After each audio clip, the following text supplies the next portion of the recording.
역사상 가장 어리석은 무역 전쟁이다. 미국에서 나온 트럼프 미국 대통령의 관세 전쟁에 대한 평가입니다. 그래도 트럼프 대통령은 아랑곳하지 않는 것 같습니다. 이번에는 오는 4월 1일부터 세계 각국에 상호 관세를 부과하겠다고 발표했습니다. 트럼프 대통령은 관세뿐 아니라 규제 같은 비관세 장벽도 고려해서 국가별로 상호 관세를 매길 것이라고 밝혀 우리나라도 그 대상이 될 가능성이 커지고 있습니다. 워싱턴 연결해 보겠습니다. 홍상희 특파원. 네, 트럼프 대통령이 상호 관세 부과를 공식 발표했는데 비관세 장벽도 고려하겠다고 밝혔죠?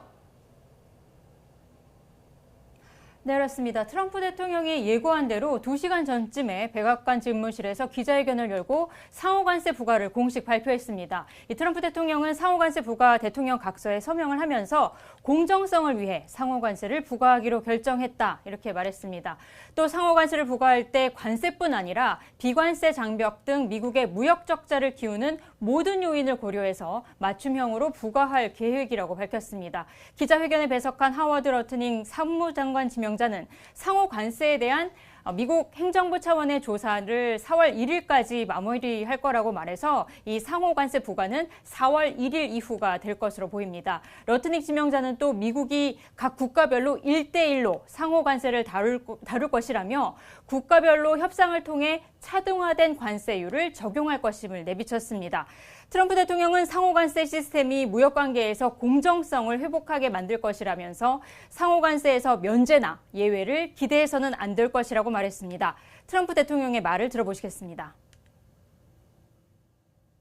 In the case of Apple, I gave them a waiver, an exemption in my first term because Samsung was in South Korea and Samsung didn't have to pay the tax because it was a tax on China, and Apple makes a lot of their product in China. So I did that because it wouldn't have been fair. But now this applies to everybody across the board. 자, 이런 계획을 보면은 우리나라에도 영향이 불가피해 보이는데요. 어떻습니까?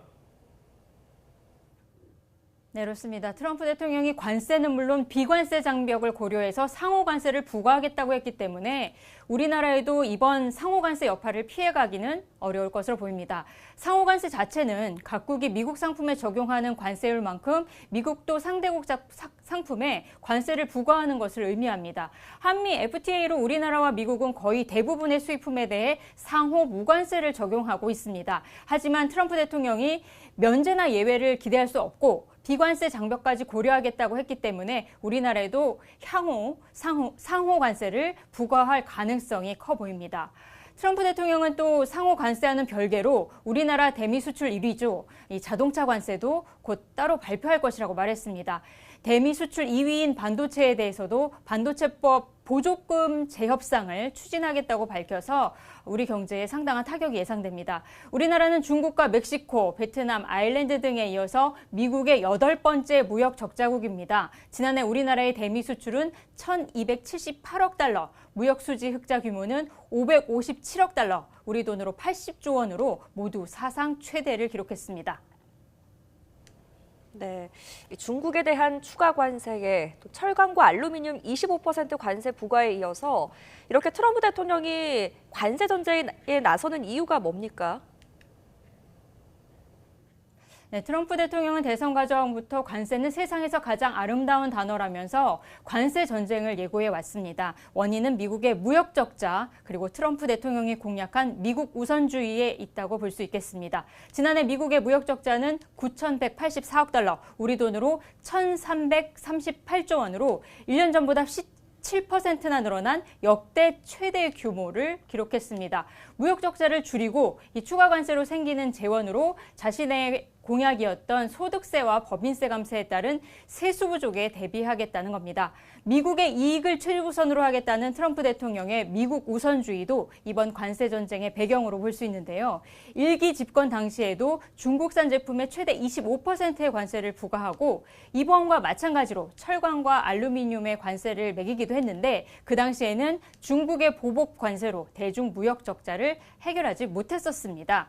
1기 때 취임 1년 이후에 추진해 해결하지 못한 과제를 이번 2기에는 취임 12일부터 추진하면서 강하게 드라이브를 걸고 있는 모습입니다. 이번 관세 전쟁의 다른 점이라면 트럼프 대통령이 관세를 무역 적자 해결뿐 아니라 외교나 정치적으로도 활용하고 있다는 점입니다. 중국과 캐나다, 멕시코에 추가 관세를 부과한 이유로 펜타닐과 불법 이민자 유입 문제를 들어서 캐나다와 멕시코의 국경 강화 등의 조치를 이끌어내기도 했습니다. 지금까지 워싱턴에서 전해드렸습니다.